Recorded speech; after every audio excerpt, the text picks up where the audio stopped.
Okay, this is gonna be a little weird video, but I forgot to turn my mic on when I went into Kinokuniya this week, so that's why you're getting a voiceover. I hope you don't hate the voice, and I hope it doesn't affect the video too much, but this was a really good haul, and as you can see, we're walking into Kinokuniya, and the second we walked in, I already knew what I wanted. I mean, Blue Period Volume 6 is right there, and you know that Blue Period is my favorite manga of all time, so you knew we were gonna pick it up. I decided I was going to go into the light novel section first, and I saw Invaders of the Rokujima Volume 11, which just came out, but also we saw some other new releases like Origairu Volume 13, which just came out that week, and I decided since I'm going to pick up Volume 13, why not pick up Volume 12 as well to, I guess, complete the collection or be up to date with Origairu with all the releases so far. The rest of the light novel section was pretty good. Adachi Shimomura was right there. Bakano was there as well. They had some Ari Fruetta. The Devil is a Part-Timer, which is receiving a Season 2. They also had some Date A Live up there as well, which I need to complete. And aside from that, there was Haruhi. There was the Classroom the Elite manga for some reason in the light novel section. I guess they confused it, but I don't blame them. There's the Origairu volumes 4 through 12 there, I believe. The Bunny Girl Senpai series was there, as well as the Zaragoto series and the Pretty Boy Detective Club series by Nishio Isin. Invaders of the Rokujima was there on the shelf as well, and I go back to show you guys volume 11 in the new release section, which was pretty cool. I hope they release the full series in English though. But moving on, there was some High School DxD, some No Game No Life was there as well. The Saga of Tanya the Evil, which I do know has a manga, was available as well, and the Monogatari series was on display.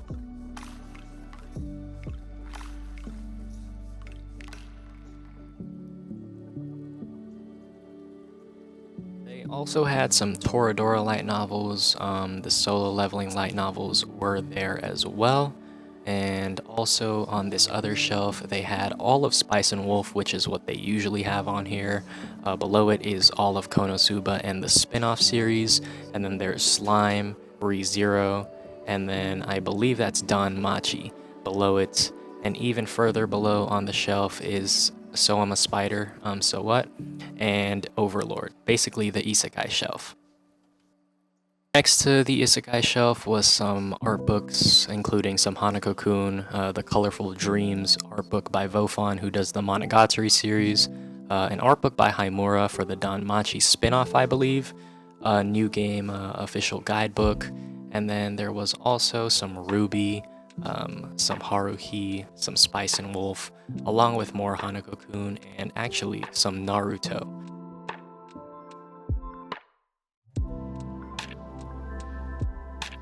This small shelf here didn't really have much I was interested in. They had the Higehiro light novel, I believe. I actually didn't know if it was the light novel or the manga, but aside from that, it was a bunch of light novels that I didn't really know the name of, as well as the Shield Hero manga and a light novel, which basically took up this whole shelf.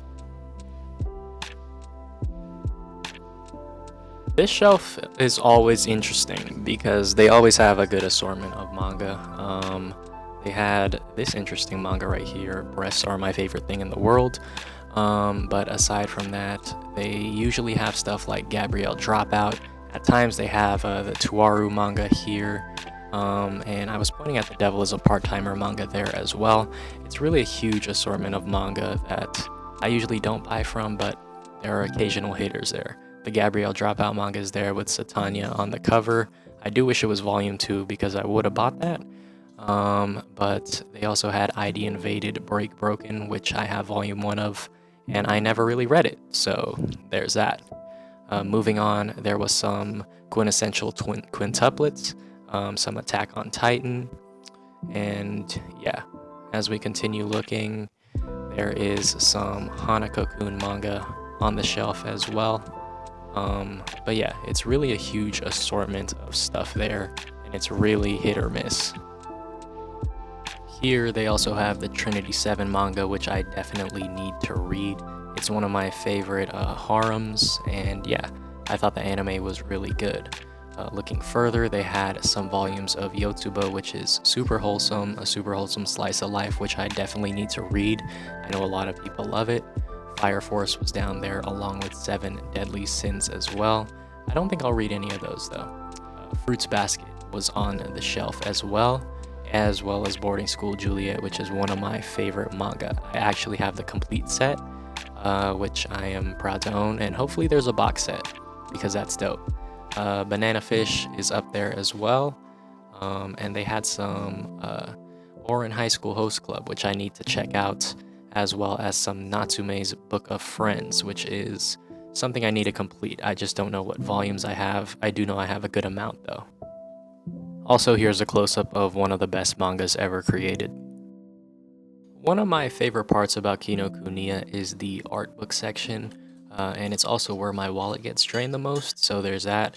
But I love the art book section because there's so much cool stuff. But this week it seemed like there was really not a lot of new stuff. It was more new manga instead of new art books, but they had the quintuplets postcards. They had a Konosuba art book, which I hadn't seen before. So yeah, it wasn't exactly all new, but there was very few new stuff, if you get what I'm saying.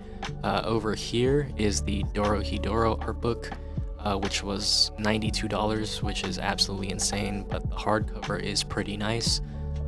They also had a bunch of, I don't even know what that was, but they also had a bunch of Madoka art books, which I already have. So there's that as well. And as I continued looking, there were some Origairu art books, the Classroom the Elite box set, which I have and definitely wasn't worth it because I thought it was going to be 2 art books, but it was basically just 1. They also had some Hatsune Miku art books, which looked pretty cool, but I'm not too into Hatsune Miku. They had this art book, which is from This Order is a Rabbit, I believe.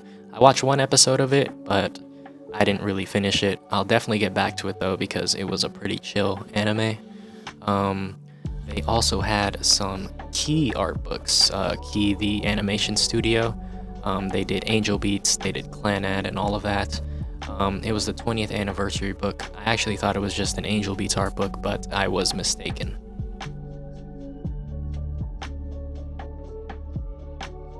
I continued on the other side of the art book section, which had a bunch of, I guess, art books that I didn't really know. I believe this was Bungo Stray Dogs that I'm looking at right now.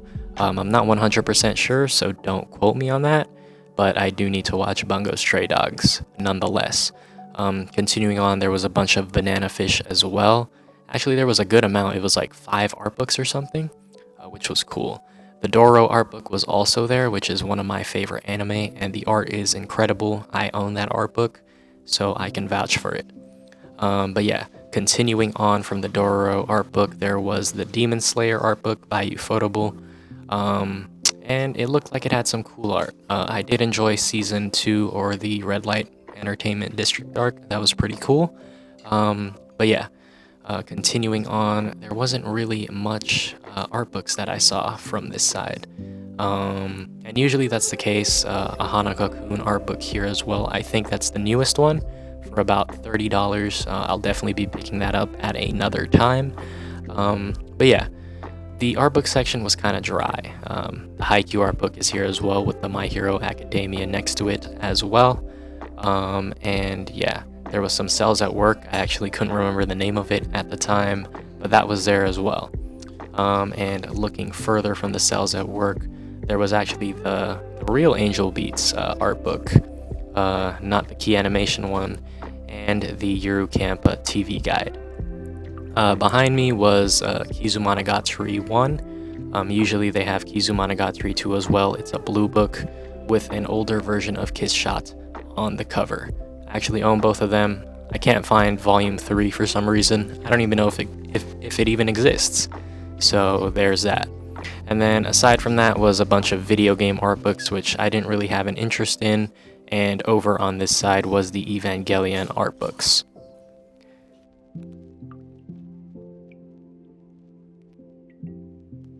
Next to the EVA art books was actually the Attack on Titan Final Season Part 1 Key Animation book, and funnily enough, the whole section here was all Attack on Titan, as you can see.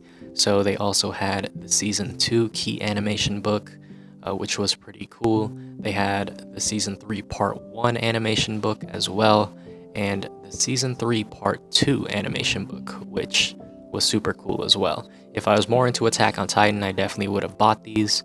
But yeah, they're still pretty cool to look at nonetheless. There's actually an omnibus section of the manga section in this Kinokuniya. I don't really buy any omnibuses from here. The only omnibuses I own are actually the Invaders of the Rokujima one, but it's always cool to look over here. As you can see, there was some Blade of the Immortal, some Vagabond, which was basically the whole shelf, some Sailor Moon, some Pokemon. There was also more Blade of the Immortal, Cardcaptor Sakura, and a manga called Buddha, which I've never seen before as well. But yeah, this is a pretty minor section, nothing too major. Some Dragon Ball Z, some Full Metal Alchemist Full Metal Edition, High School of the Dead, and Hellsing Ultimate as well, and Kamen Rider. But yeah, that's basically it for the video. I'm sorry about the audio quality, it's not really the best, but I try to make do with what I got. Here are the pickups for the day. I picked up Origairu Volume 12 and 13, which was really cool. We saw that in the beginning. And we also picked up Bloom Into You Volume 2 and Blue Period Volume 6. I actually found Bloom Into You on that big manga wall I usually don't buy stuff from, which is pretty surprising. But yeah, thank you very much for watching the video. I'm sorry about the audio quality again. I will remember to turn my mics on when I go into Kinokuniya, but I appreciate all the support on the channel lately. We're almost at 800 subs in like 2 weeks, which is insane. So yeah, I'll be back. The mics will be on, and I hope you enjoyed.